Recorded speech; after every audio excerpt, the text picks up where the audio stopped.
नमस्कार। आज हम एक बहुत ही दिलचस्प इंडेक्स पर बात करने वाले हैं, IHDI। जी, IHDI यानी inequality adjusted human development index. हाँ, नाम थोड़ा टेक्निकल है, पर इसका काम बड़ा जरूरी लगता है। ये है क्या असल में? और जो हम HDI सुनते हैं, उससे अलग कैसे है ये? देखिए, HDI तो मानव विकास का एक औसत माप है ना? हाँ, बिल्कुल। IHDI भी मानव विकास को ही मापता है, पर ये समाज के अंदर जो असमानताएं हैं, जैसे स्वास्थ्य में, शिक्षा में, आय में, उनको भी काउंट में लेता है। अच्छा। इसे 2010 की ह्यूमन डेवलपमेंट रिपोर्ट में पहली बार पेश किया गया था। तो मकसद सिर्फ औसत देखना नहीं, बल्कि ये देखना है कि विकास का फायदा सब तक पहुंच भी रहा है या नहीं, समान रूप से। बिल्कुल सही, यही इसका मूल विचार है। तो क्या हम कह सकते हैं कि IHDI हमें विकास की ज्यादा सच्ची मतलब जमीनी हकीकत दिखाता है? क्योंकि औसत तो कई बार गुमराह भी कर सकता है। काफी हद तक आप सही कह रही हैं। देखिए, HDI दिखाता है संभावित मानव विकास।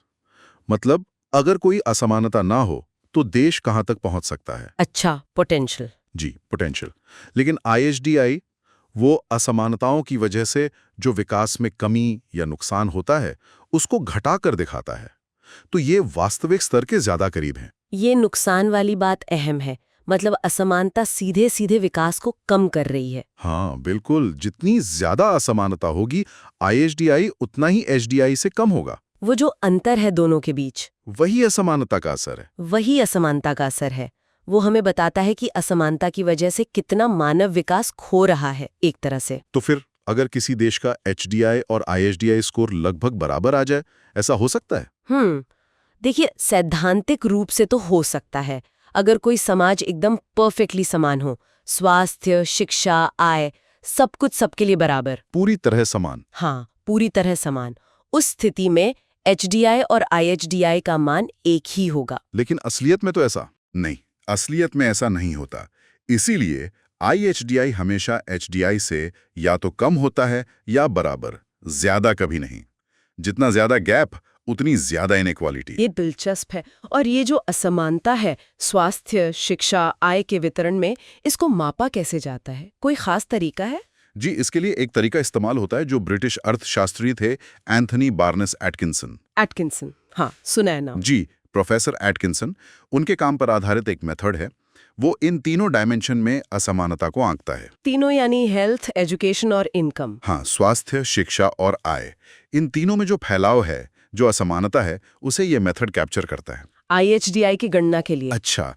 तो अगर हम हाल के आंकड़ों को देखें, जैसे 2023 की रिपोर्ट आई है, कौन से देश अच्छा कर रहे हैं इस मामले में? मतलब जहां विकास भी है और असमानता भी कम है। हाँ, 2023 की रिपोर्ट में जो 169 देशों के लिए IHDI निकाला गया, उसमें आइसलैंड टॉप पर है। Iceland, okay. जी, उसका IHDI स्कोर 0.923 है। ये काफी ऊंचा स्कोर है और ये दिखाता है कि वहां मानव विकास पर असमानता का असर तुलनात्मक रूप से कम है। और आइसलैंड के बाद टॉप 3 में कौन है? आइसलैंड के बाद डेनमार्क है, जिसका स्कोर 0.909 है। और फिर तीसरे नंबर पर स्विट्जरलैंड है, 0.894 के स्कोर के साथ। डेनमार्क और स्विट्जरलैंड, तो ये तीनों देश, इनका HDI भी ऊंचा होगा और IHDI भी उसके काफी करीब है। हाँ बिल्कुल, यही बात है। ये देश न सिर्फ उच्च मानव विकास हासिल कर रहे हैं, बल्कि उसे ज्यादा समान रूप से बांटने में भी कामयाब हो रहे हैं, दूसरे कई देशों के मुकाबले। तो संक्षेप में कहें तो ये IHDI हमें औसत की चमक के पीछे की असलियत दिखाता है ना? हाँ, एक तरह से। ये सिर्फ ये नहीं बताता कि देश कितना अमीर या पढ़ा लिखा है औसतन, बल्कि ये भी कि वो अमीरी या शिक्षा कितनी बराबरी से बंटी हुई है। बिल्कुल सही कहा आपने। ये उन खोई हुई संभावनाओं को दिखाता है जो असमानता पैदा करती है। ये तो पॉलिसी बनाने वालों के लिए बहुत काम की चीज होनी चाहिए। यकीनन, ये समझने में मदद करता है कि सिर्फ ग्रोथ रेट बढ़ाना ही काफी नहीं है, ये भी देखना होगा कि उसका फायदा नीचे तक पहुंच रहा है या नहीं। आइसलैंड, डेनमार्क जैसे उदाहरण दिखाते हैं कि ये मुमकिन है। सही बात है। और जाते जाते एक सवाल दिमाग में आता है, अगर किसी देश को ये पता चले कि उसके HDI और IHDI में बहुत बड़ा फासला है, तो ये जानकारी ये किस तरह की नीतियां बनाने में मदद कर सकती है?